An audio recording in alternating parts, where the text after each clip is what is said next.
بسم اللہ الرحمن الرحیم۔ ہو سکتا ہے محرم کے مہینے میں تمہارے لیے کوئی راز چھپا ہو۔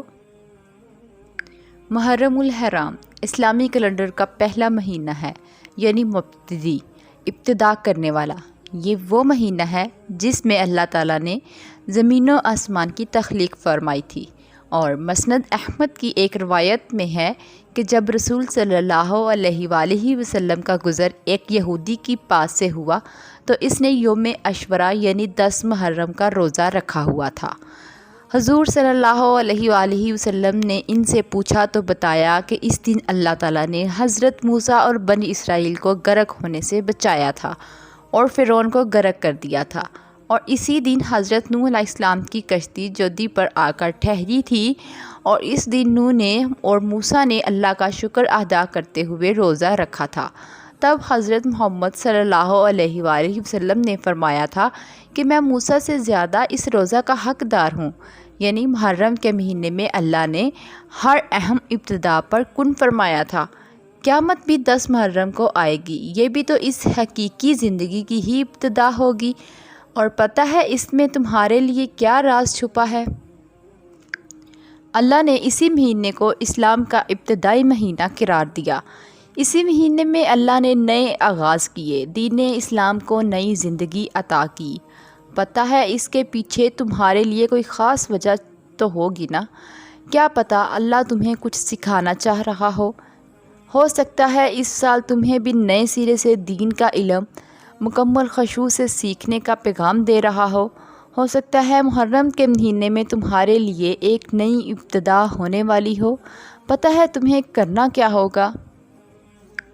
تمہیں اللہ کے دین پر اب ثابت قدم ہونا ہوگا، جو تم کب سے سوچ رہے ہو۔ دین کی طرف آنے کی، قرآن تھامنے کی، نماز قائم کرنے کی تمہارے لیے اس نئی ابتدا کے لیے بہت اہم چانس ہے۔ اور پتہ ہے تمہیں کیا کرنا ہوگا؟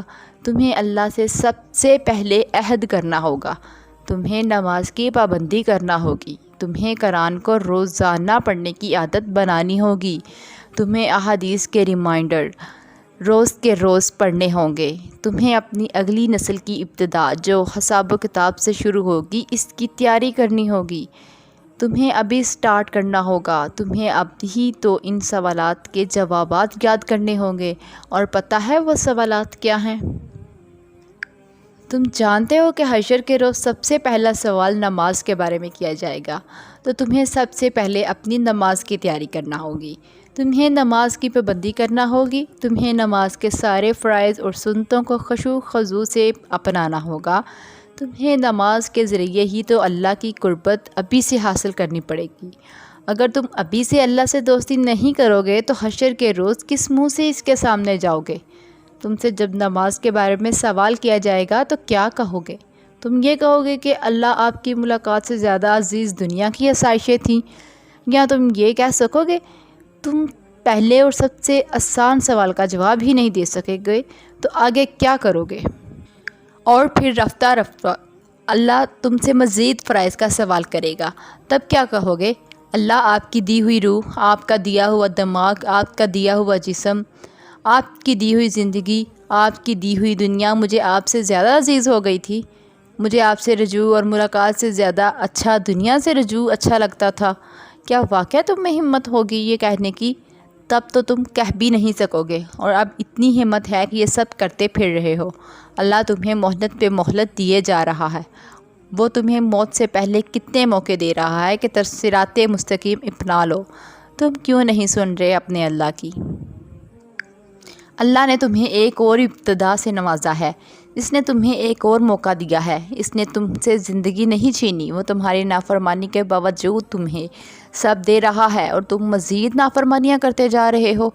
تم اللہ کے دین پر واپس آنا چاہتے ہو، تم اپنے عہد لفظ کو واپس جوڑنا چاہتے ہو، اب تمہیں یہ کرنا ہوگا کہ محرم کے مہینے سے ہی ابتدا کرنا ہوگی، تمہیں یوم عاشوراء کے دن سے فائدہ اٹھانا ہوگا، تمہیں بھی اس دن شیطان کے شر سے نجات حاصل کرنا ہوگی، تمہیں بھی پھر سے اللہ کے دین کی ابتدا کرنا ہوگی۔ وہ ہر سال تم پر یہی راز تو افشا کرتا ہے، وہ رب جو موسیٰ کو فرعون سے نجات دلا سکتا ہے وہ تمہارے لیے بھی تو آسانیاں پیدا کر سکتا ہے، تم بھی اس یوم عاشوراء پر اللہ کو راضی کر لو، تم بھی شیطان سے نجات لے لو، تم بھی اس دن روزہ رکھ کر اللہ کا شکر ادا کرو کہ اس نے تمہیں ایک نئی مہلت سے نوازا ہے۔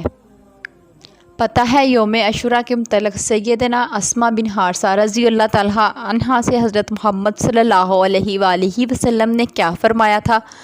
آپ نے فرمایا تھا کہ اپنی قوم کو آج کے دن کا روزہ رکھنے کا حکم دو۔ انہوں نے کہا اگر وہ کھانا کھا چکے ہوں تو پھر آپ کی کیا رائے ہوگی؟ آپ صلی اللہ علیہ وآلہ وسلم نے فرمایا پھر بھی وہ دن کے آخری یعنی بقیہ حصے کا روزہ رکھ لیں، اور تم پر تو اللہ نے اتنی بڑی رحمت کر دی ہے کہ اس نے اس فتنے سے پر دور میں تمہارا دل اپنی طرف مائل کر دیا، اس نے تمہیں شیطان کے بہلاوے میں آ کے دین سے ہمیشہ کے لیے دور نہیں کر دیا۔ تم تو حضور صلی اللہ علیہ وآلہ وسلم کے امتی ہو، تم پر تو اس روزہ کا سب سے زیادہ حق ہے۔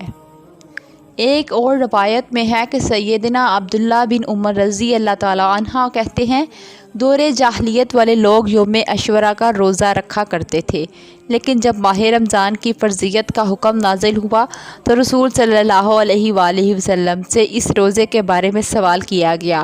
آپ صلی اللہ علیہ وآلہ وسلم نے فرمایا یہ اللہ کے دنوں میں سے ایک دن ہے، جو چاہے اس کا روزہ رکھ لے اور جو چاہے چھوڑ دے۔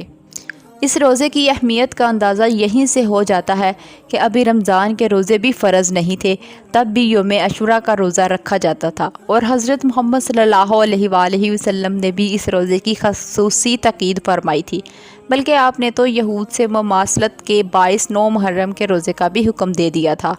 بس تمہیں چاہیے کہ اس موقع کو ہاتھ سے نہ جانے دو، اسی محرم اپنے اللہ کی طرف لوٹ آؤ، اسی محرم نئی ابتدا کرو، اسی محرم اللہ کو راضی کر لو، اسی محرم اللہ کو اپنا محرم بنا لو، اپنے اختتام سے پہلے ہی اس ابتدا کو اپنا لو۔